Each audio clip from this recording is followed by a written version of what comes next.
then, then I point out, they did an independent study on ionized alarms, and what was the failure rate? In 1971, 55%. From then on out, this is always 55% to 85%. I never go back to 35%, that's here. And I tell people, I trust a third-party university that studies this than I do my own government telling me what numbers are. Because, they have no stake in the smoke system, what's going on. There's a study that we did it in 2004, and what was the percentage? 19.8. Still 55%, 19.8 for the fast. But even 2004, it was still a 55% failure rate. Why is that? Because the technology has changed, right? Our smartphones are 10 times more powerful than the computers we sent astronauts into the moon with back in the 60s. We still use 1950s technology to protect our home. So then I just asked him the question, so the I forgot what's your name? Colin. So Colin, hey, let me ask you and Shannon this question. You have a 3 a.m. home fire. You want something that might work, that might get you guys all out safe? Or do you want to make sure that you guys are all out safe? That we're all out safe, right? Because we definitely don't want someone being stuck inside the home, right? I mean, it's hard enough having to go through a home fire. I went through a home fire. It's hard enough having to rebuild the home, talk to the kids about everything that's going on, but at least I had everyone in my family to go through it with me, right? What would happen if one of you doesn't make it out? Well, the other Now, Shannon, you might be going through all this, rebuilding the home, and trying to plan a funeral at the same time. So let's talk about something that will work. I use the brochure. It's one of the things I learned over time. I bring everything out at once. So I bring everything out at once, kind of place it where it shows up on the brochure, so that they see it right off the bat. They're looking at it, and most people are immediately going to be like, wow, that looks cool. They're going to make some kind of comment just on the fact that it definitely looks cooler than what they have. Set everything up. Now every time I go, before I go to introduce one of these, I'm always going to bring up what the problem is. So PSC, right? Problem, we have the solution, and we're closing it. So every time we go to talk about something, you got to reintroduce what the problem is. We have the solution, go over the features, advantages, the benefits of it, and then close them on it. And closing them on it is as simple as asking them a tie-down question, getting them to hold the stuff in their hand and look at it. Right? You want to get this in their hand. So let me talk to you about something that will work. This is the OmniShield network. Cool thing about this network, hey, I talked to you earlier on, right? Global health and safety, been around since 1971. They've been in the fire safety industry since 1971. Since 1971, there has never been a report of a loss of life due to failure of their products. This is 55%. This right here that I'm showing you, never been a report of anyone having this in their home and someone's died with this in their home. So you don't have to worry about not only going through a rebuild of the home, but having to plan a funeral. So, Shannon, do you remember how this works? There are the plates and it reads the smoke. Yep. And in order for this to go off, what has to happen? It has to. It's to break the ions inside of I it. mean, the smoke has to pass through this for this to go off, right? Yeah. So this is passive. This is sitting up on your ceiling, and hopefully something happens to trigger it. Hopefully enough smoke passes through for it to go off. This is proactive. Reactive, proactive. This is going to sit on your ceiling, and over the 8 hours that your kids are sleeping, I'll use their names, 16,000 times it's scanning the ceiling, looking for a problem in the room that is going to threaten their life. This is proactive. This is looking for it. So you see right here, infrared scanning chamber. Every 4 seconds, 360 degrees all the way around, this is scanning. Looking for smoke. You see smoke, it's going to go off. Remember we talked about cleaning this, if we don't keep this clean on a regular basis, what is that percentage of failure? 85%. 85%. They even say right here, if you remember what I showed you, it may not even go off at all. How do you know that this is dirty inside? You don't. How do you clean it? I mean, can you really? Right, we've gone over that. This ever needs to be cleaned. I'll show you how in a minute, how you would know. Right back here, just take this off the ceiling. Take this out, rinse this under water, don't put it in the dishwasher, let it air dry. You still see something on it, you can use a cotton swab, clean it off, but you know it's clean. Put it in, put it back up. You know for a fact that that is clean and Which I back to, assume was. and back to working condition. How do you know that this is ever gonna be cleaned correctly? If they have a Fire X or a Kitty alarm, I don't know if you realize this, it even says this in the back. Clean your alarm annually. I'll just say, does anyone here wear glasses? If you were to hang your glasses up in your bedroom and leave them hanging up there for a year, how much dust shows up on it? Pretty bad. Right? Now imagine if they tell you the only way to clean it is take your glasses off, vacuum around the outside, but you can't ever touch the actual lenses. How much dust is still gonna be on them? A lot, right? So this says, clean your alarm annually, using compressed air, vacuum, we talked about all that. The last sentence here, if cleaning does not restore your alarm to normal operation, the alarm should be replaced. How do you know this is back to normal operation? There's only one way you would know. Replace it. Well, the only way you know if it's returned back is if it goes off when you have a fire.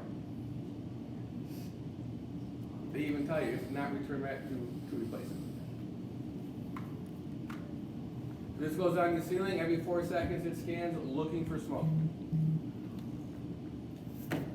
So, when I go through all this, the crystal oscillator, that is how they talk to each other. So these sensors are all going to be communicating with each other. Again, every 4 seconds it's scanning the sub-data, it's looking, it's talking to each other. Dual differentiated thermal sensors, 2 different ways to detect the fire. Not only that, in the front here, there's a rising heat rate indicator. So there's two types of fires you can have when you smoke, or 2 types of fires you have in your house.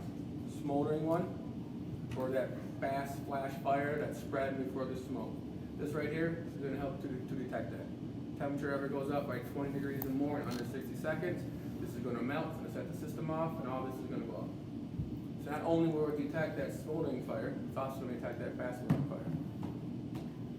It has its own wireless connection. All of these are wirelessly connected. They're not attached to your Wi-Fi. They don't go through Bluetooth. If the Wi-Fi goes down, these still all interconnected. One goes off, the other goes off. That's a good thing. Because how many times can someone interfere or turn off your Bluetooth? How many times do your speakers have issues, they disconnect and everything else, there's too much stuff going on around. This isn't going to have that problem. There's 3 different radio frequencies it uses. Interference in one, switches to the next. So it's definitely going to stay. Texas Instruments makes all the electrical components for this. Right? We know Texas Instruments for calculators. They do a lot of the work for NASA and their satellites also. Definitely meets UL standards, so it should go in your home. How long is this good for? 10 years, right? This meets the 10 years, exceeds it, 20-year lithium manganese battery inside of it. As long as it's within 200 foot, it's going to interconnect and they're all going to work. What's the warranty on this? I'm going to kind of read through it. It's pretty crappy, right? They tell you if you put this in, what should you also have if you have this in your home? Life insurance, right? Global Health and Safety is so confident about this, they don't have that report. Lifetime warranty, lifetime replacement. Who's going to offer you a lifetime warranty on something if they know they're going to have to keep paying out that warranty because it doesn't work? No one's going to, because you'll go out of business. That's why if you look and you find some of these, it's a 1-year warranty, but you have to save your receipt. If they only warranty it for 1 year, that means they only expect it to work for how long? 1 year. 1 year, but it's supposed to last 10 years, right? So you want to put this in all the same areas you would normally want to protect your family, right? Those bedrooms, hallways, living rooms, a finished basement. But what about those other hotspots we talked about? Remember all those places you can't put one of these in? Kitchens, garages, attics, right? So we have a heat sensor.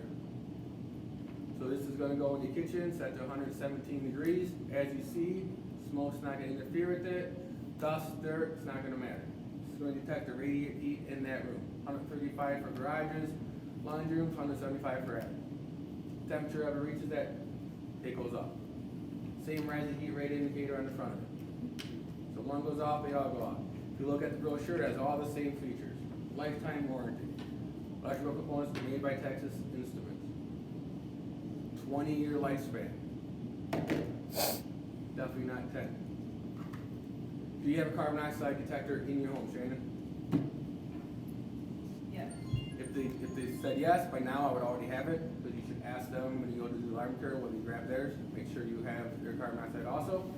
If they have a KD or Firefox and it's a combo, it will say the 400 ppms on the back, but a lot of carbon monoxide detectors, for those of you who've been out there, they don't say the numbers on the back a lot.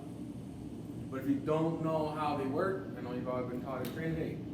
So your carbon monoxide detector here, it says 400 ppms at 4 to 15 minutes. Once it's 400 particles per million of carbon monoxide in the atmosphere, it's going to start detecting it. So it'll take 4 to 15 minutes though for it to go off. Not only that, carbon monoxide detector should be put in the middle of a room, just like your thermostat for your temperature, right? Because carbon monoxide, while it is lighter than air, it floats up. It's also not helium, so it's not going to float away. It's going to settle in the middle of a room. So there's carbon monoxide detectors low to the ground. How much concentration of it is it detecting? Is it detecting the actual amount or a lesser amount? Lesser amount. So lesser amount. So that's 400 parts per million. Saginaw Township Fire Department, right? Most fire departments now have to respond to medical calls also. So they have a carbon monoxide detector on their uniform at all times.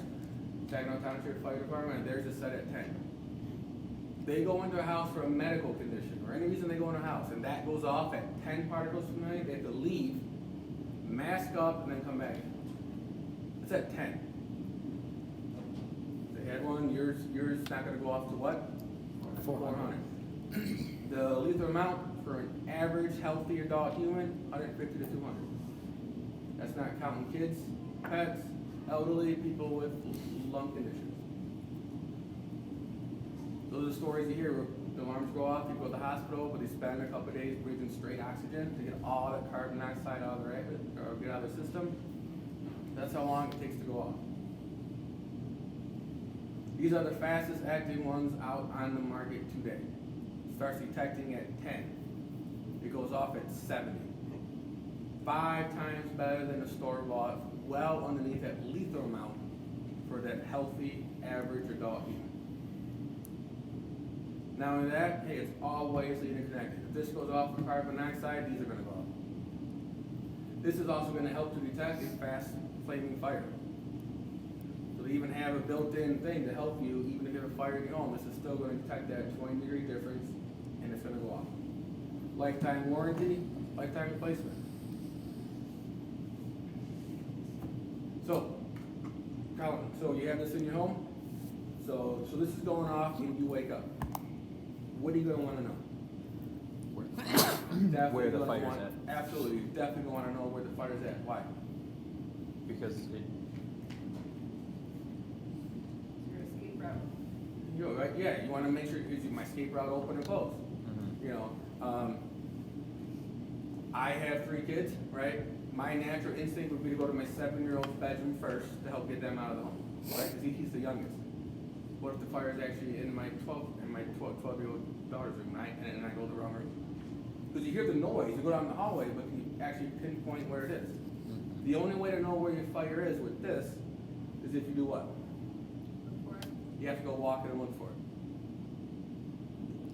What if you turn the corner when the floor collapses or when flashover occurs?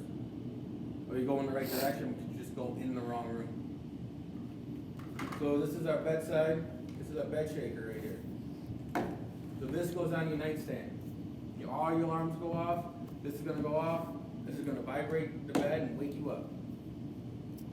You wake up, hit the button, turns off all your alarms except for the one that has the problem.